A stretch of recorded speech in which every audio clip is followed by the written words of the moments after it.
সেটার ভেতরে সেটা কাটে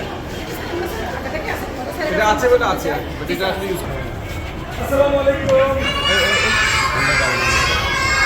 কেমন আছেন আপনারা? কি পড়াশোনা করেছেন? সরে আপনি বলতে চান আপনার দাঁতের কি হয়েছে?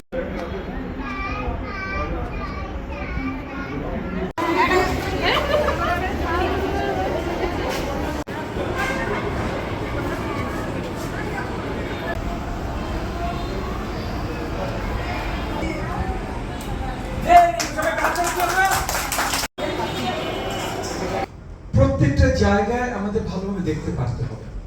আমি চাই আপনারা এই জিনিসটা পরিষ্কারভাবে মাথায় নিয়ে নেন যে আমাদের এই সরকার, আমাদের মাননীয় প্রধানমন্ত্রী জনাব তারেক রহমানের নেতৃত্বের সরকার জনবান্ধব সরকার। আমরা এসেছি সবকিছু যদি একটু কাব্যিক ভাষায় বলি মেরামত করতে। তো এই মেরামতটা আমরা সঠিকভাবে করবো ইনশাআল্লাহ। এবং মেরামত মানে আমি মনে করি মেরামত না, সঠিক মেরামত, তার মানে স্ট্রাকচারাল মেরামত। আর স্ট্রাকচারাল মেরামত হইতে হলে আপনাদের সবার প্রপার ফিডব্যাকে মেরামত হইতে হবে।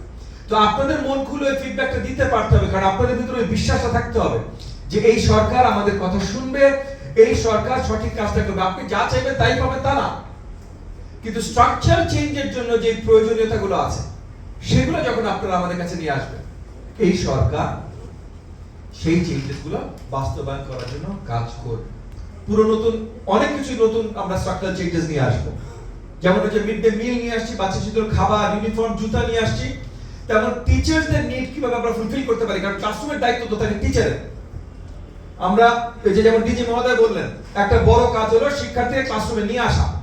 আমরা খাবার দিচ্ছি, জুতা দিচ্ছি, ইউনিফর্ম দিচ্ছি, টেক্সট বই দিচ্ছি, কেন? যেন ক্লাসরুমে আসে। কিন্তু ক্লাসরুমে এসে যদি ক্লাসরুমে পড়াশোনা না হয় তাহলে আমাদের এনে লাভ কি?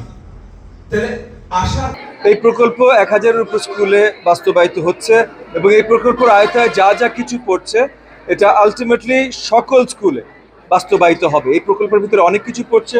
স্কুলে লার্নিং টুলস, মানে শিক্ষার্থীদের লার্নিং টুলস আরও ডেভেলপ করা, তাদের খাবারের ব্যবস্থা করেছে মিড ডে মিল, এটা যে এই 15-1000 উপরে স্কুলে আমরা দিচ্ছি। একই সাথে স্কুলে টেকনোলজি আরও ইনক্লুড করা, so wifi network, interactive flat panel, তো এরকম অনেক কিছু, মানে বৃহত্তর আকারে আমরা অনেক ধাপে দেখছি, অনেকগুলো ধাপে দেখছি কিভাবে শিক্ষার মান উন্নয়ন করা যায়। স্ট্রাকচারাল মানে বিল্ডিংয়ের অবস্থান উন্নয়ন থেকে শুরু করে টেকনোলজি উন্নয়ন, টিচারের ট্রেনিংয়ের উন্নয়ন, শিক্ষার্থীদের কী দিচ্ছে সেগুলোর উন্নয়ন, তো অনেকগুলো ধাপে সবগুলো মিলিয়ে 1000+ স্কুলে এই প্রকল্পের মাধ্যমে আমরা নিয়ে আসছি।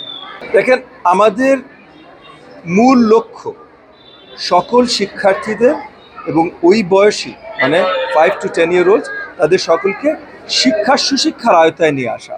প্রত্যেকটা প্রকল্প ওইভাবে ডিজাইন করা যে সকল শিক্ষার্থী সুশিক্ষার আলোকিত হয়।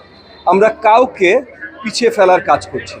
এগেন, বড় দাগে যা যা কিছু প্রয়োজন, মানে শিক্ষার্থীদেরকে কিভাবে আমরা উৎসাহিত করতে পারি ক্লাসরুমে আসা, ক্লাসরুমে এসে যেন তারা প্রপার শিক্ষা লাভ করতে পারে এবং আগামী দিনগুলোর জন্য তৈরি হতে পারে। সো এই কাজগুলোর জন্য যা যা করা দরকার সব কিছু আমাদের গণপ্রজাতন্ত্রী বাংলাদেশ সরকার, স্পেশালি এখন আমাদের নতুন সরকার মাননীয় প্রধানমন্ত্রী জনাব তারেক রহমানের নেতৃত্বে এই সব কাজগুলোর দিকে আমরা কড়া নজর দিচ্ছি।